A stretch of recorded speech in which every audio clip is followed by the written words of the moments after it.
Fire versus ice. Two presidents. Two very different styles of presentation. The President of the United States of America, President Donald Trump, versus the President of the Republic of Singapore, Mr. Tharman Shanmugaratnam. Very different styles, but they're able to win over the people to get voted in. What makes them special? What are some things that could hold them back and are holding them back? Can they modify their styles? Can we use something? Can we learn something from them to use in our own lives? Let's find out some things about the two presidents. The battle of the presidents.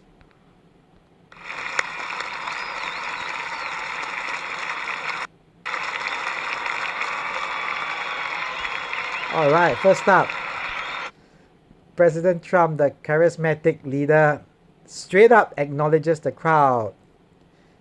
Thumbs up, smile, head tilted to one side, acknowledging. So when you have your head tilted to one side, if you're having one-to-one communication, it shows like openness and with open palm gesture. So we have a large crowd, thumbs up or an OK sign or wave to acknowledge the crowd.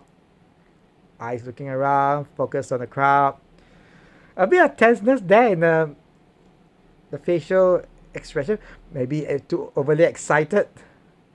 This is, by the way, this is the first inauguration in 2017, not the one in 2025. But let's have a look.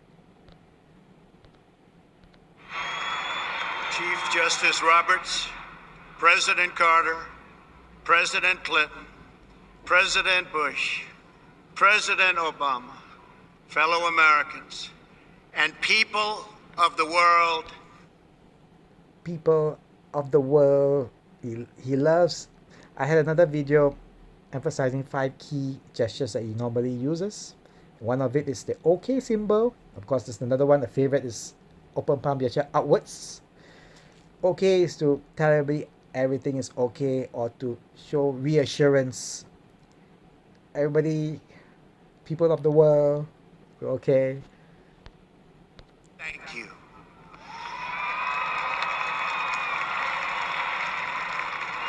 We, the citizens of America, are now joined in a great national effort to rebuild our country and restore its promise. To rebuild our country and to restore promise. Again, he's very sincere about it. Open palm gesture. He's really emphasizing restore. Get things back. Get things straight. Really make America great again. So you emphasize with the open palm gesture, pointing downwards. You can either do it pointing downwards or with the fist or with the pointer. But he's doing the best way, which is open palm gesture. Looking around. See, this is a very good thing to do.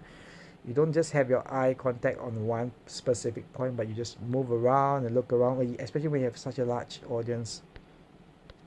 For all of our people. Together we will determine the course of America and the world for many, many years to come. We will face challenges. We will confront hardships, but we will get the job done. Every 4 years, we gather on these steps to carry out the orderly and peaceful transfer of power. And we are grateful to President Obama and First Lady Michelle Obama for their gracious aid throughout this transition. They have been magnificent. Thank you. Pointed out, they have been magnificent. Emphasizing a certain point.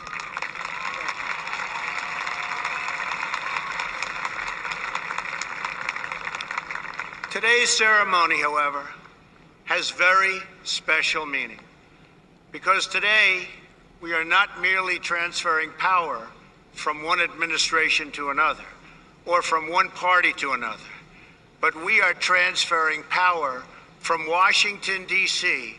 and giving it back to you. Giving it back to you, emphasizing a point, getting the audience involved So he's getting them involved by acknowledging them, getting it back to you. And you notice something he did early on? One powerful way to showcase and to make use of the entire podium. If you're not on, you can't move around the stage. One good way to not appear rigid is by shifting your body from one side to another. He did that from the past, and now we're gonna do this. So he turned from one side to the other. The people. The people. Emphasizing volume's always the same.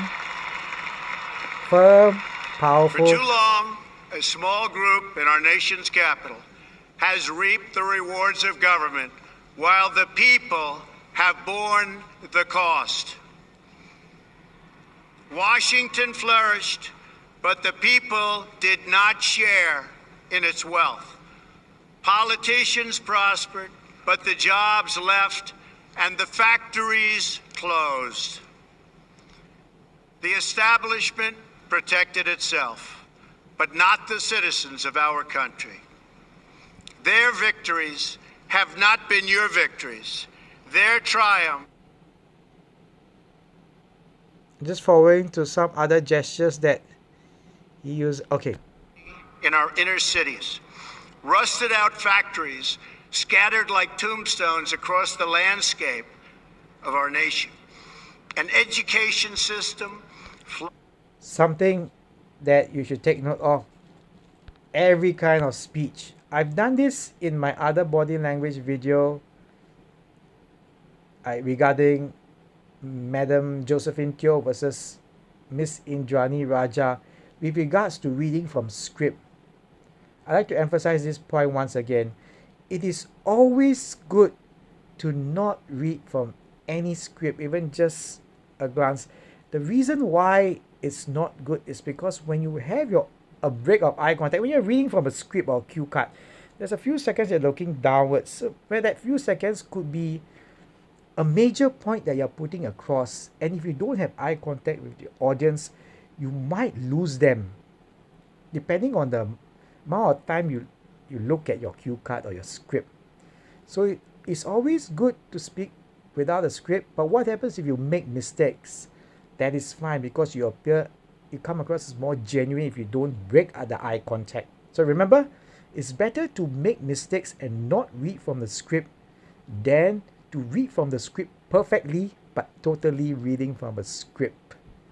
I repeat again, it's better to not read from a script and make mistakes than to read from the scripts and be perfect, appear perfect, because people can tell that you're reading from a script, and when they can tell that, certain words, your word itself might not come across as being genuine, and when your word itself not be genuine, you can forget about the body language. Will be totally off. Flush with cash, but which leaves our young and beautiful students deprived of all knowledge. And the crime. Deprive of youngsters of all knowledge. A bit of pursed lips, a bit of discomfort there, like he's telling of depriving our kids, of our students.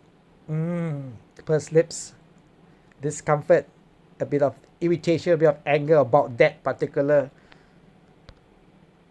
part. And the gangs and the drugs that have stolen too many lives and robbed our country of so much unrealized potential. This American carnage stops right here and stops right now. Oh, he doesn't do this with this. Stops right now.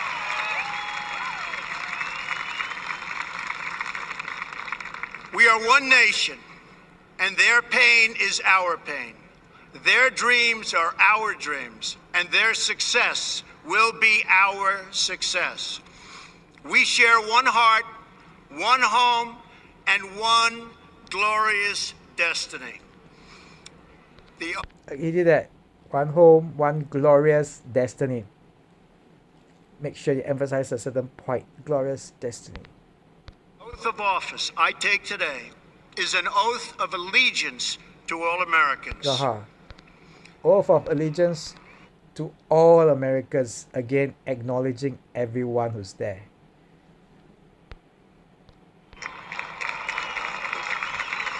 For many decades, we've enriched foreign industry at the expense of American industry, subsidized the armies of other countries while allowing for the very sad depletion. Notice there's an increase in the while allowing voice increase, while allowing other countries, subsidizing other countries instead of supporting our own. Allowing, when your voice raises, you emphasize, you get that anger, you get that frustration. Of our military. We've defended other nations' borders while refusing to defend our own.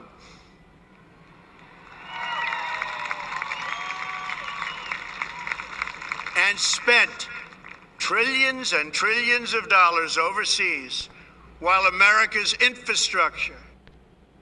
All right, for this inauguration, he does not really have the gestures that I wanted to actually highlight, was planning to highlight. Use the sideway open palm, maybe it's later on, and over the top, hands outstretched. But generally, he does animated and aggressive gestures. Posture-wise, it's upright. His current inauguration, he was slouching a little bit, more relaxed. This one perhaps high energy level, because maybe it's outdoor and larger crowd. So back straight, not slouching, straight up, chin up. So very strong, powerful posture, really well done, right? Let's take a look at President of Singapore, President Tharman Shanmugaratnam. I'm honored and humbled to have been elected as the 9th President of Singapore. Right from the start, you can see a stark difference in the style of speaking. Donald Trump, louder, more, we could say slightly more aggressive, a little bit slightly more energy, higher energy levels, perhaps, maybe not, but you can really tell from the tone, the volume, the pitch. And also, one big difference is President Donald Trump was standing up, and it makes a difference when you stand up and speak and when you sit down, because when you're up, the energy level goes up. That's why when you're speaking with somebody and you want to build a rapport, if it's a child or someone shorter than you, if you are standing up and speaking to them, you appear as domineering, get more power. So you want to come down to their level, especially if you are negotiating something or you're counseling a little child, you get down to their level. So you sit down and you reduce the power and come down to their level. So sitting down, cool, calm, collected. Let's have a look. This was a vote of confidence in Singapore's future, a future where we all progress together and deepen our solidarity as Singaporeans. We have made ours a cohesive, multiracial society with a high level of trust and unity. Yet none of what we have achieved is assured or permanent. As we can see, nothing we achieve is assured or permanent. To emphasize a certain point, nothing is permanent. It relates to hand gestures, he doesn't really do any of that at the moment, but let's have a look. From the tides of change in many countries. At the same time, our own society is maturing, so we must expect greater diversity of views and preferences. We must not allow any of our differences to divide us. Now more than before, we must grow our sense of togetherness as fellow Singaporeans. It will make us a better society and add to our ballast as we face a more turbulent world. The President... So you notice, again, he's reading from a script. Like what I mentioned earlier on, it's always good to not read from a script, because you see there's that few seconds of disconnect with your audience. It can be just a couple of seconds just to jog his memory of what the key points you would like to speak about. But there's still that couple of seconds. And if you are speaking about a major point, you might have a disconnect there.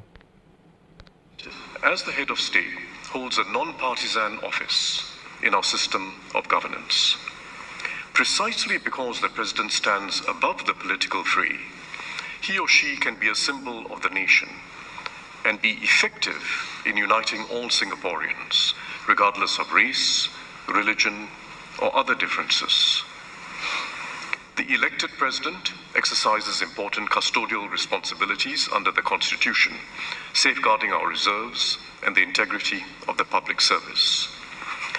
Other than these custodial powers, in most other matters, including foreign relations, the president acts on the advice of the cabinet. Nevertheless, within that framework, there is room for the president to take a special interest in specific issues or champion causes close to his or her heart. As president, with the strong mandate you have given me, I intend to work with the government, community groups, and other voluntary organizations, and the entire nation to strengthen. Work with voluntary group and the entire nation. Just a split second, a micro-expression. Isabella, just a very split second. And everyone else is working with, emphasizing that he's willing to work with everyone to make Singapore a better home. Our multiracialism and nurture a more inclusive society. I will do my utmost to support initiatives that deepen the respect we accord to our fellow citizens of all backgrounds and in every walk of life. The respect for all that is at the heart of our solidarity as Singaporeans. In exercising my veto powers on the reserves and the key public sector appointments, I will confer closely with the Council of Presidential Advisors and be thorough and impartial in my assessments. Our reserves have been patiently built up over many years of diligent savings, especially in our earlier phase of economic development. You realize that for the past 3 minutes, how many hand gestures has he used? Right? So there's always this question, is it good to use hand gestures or not? It's always good to use hand gestures to your advantage. Why? Because when you use hand gestures, there are power gestures that you can use to come across as more confident, more assured, and more open, even if you are not. So it can be used as a tool to help yourself if you're not feeling nervous, not feeling confident, feeling nervous, feeling less assured. When you have your open palm gesture, we have your steeple position, fingertip to fingertip. So these are all gestures that you should use. Again, you should not be over the top.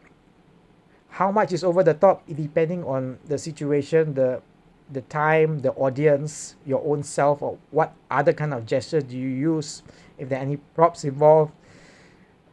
President Donald Trump does the most hand gestures out of majority of the presidents. I believe the count was, I did it in the previous interview analysis, I believe it was somewhere around more than double of previous presidents' speeches. Former President Barack Obama was the next in line. I believe it was 400 or 300 plus in that 17 minutes inauguration speech. So for this 3 minutes, 0. So it's always good to have some, even if it's just a couple of seconds. Yes, so good to have gestures. We enjoyed strong growth and healthy budget surpluses. They have now become a very significant resource, an advantage in securing our future.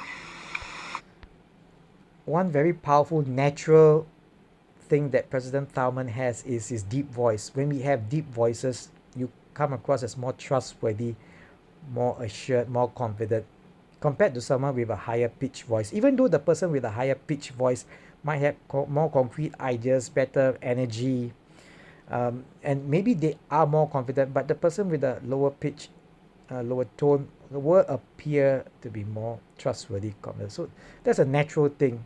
So how can people like me with a higher pitch voice overcome this? The only thing that you can do is do a little bit of diaphragmatic breathing, or what they call belly breathing, to speak more from the diaphragm rather than the throat or the chest, which makes our voice seem more higher pitch. But again, you can only control that so far, so much.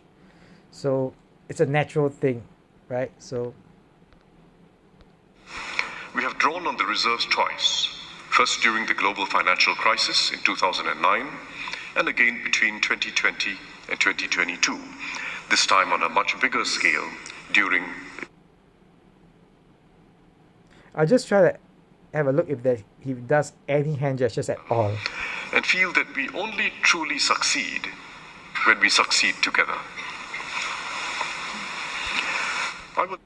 Okay, I guess no hand gestures throughout his 15 minutes, 10 or 15 minutes inauguration speech.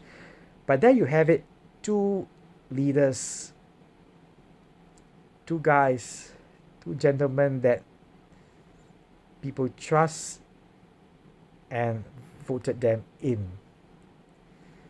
Powerful men, very different styles. So you can be a leader with very different styles. What are some of the pros and cons of each style? So President Trump, more charismatic, more aggressive, perhaps maybe, yeah, because of the entertainer in him, so it's a bit more over the top with his gestures, volume, pitch, tone of voice. That kind of style suits a larger crowd when you want to appeal to a large number of people, when you're in an auditorium, when you're in a stadium, you got thousands of people, millions of people.